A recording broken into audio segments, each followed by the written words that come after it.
ის მოკვდა ჩვენ ნაცვლად. ის მოკვდა ცოდვილთა გამო. იესო მოკვდა ჩვენს ცოდვათა და დანაშაულთა გამო.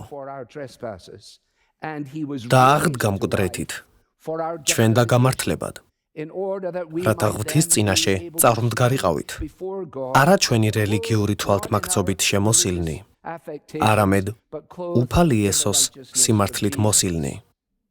ქრისტე ერთხელ და სამუდამოდ მოკვდა ცოდვებისათვის, მართალი უმართლოთათვის, რათა ღმერთთან მივეყვანეთ. და იცით, ეს კეთილი უწყებაა, სახარებათა ავტორებიც ამას გვეუბნებიან.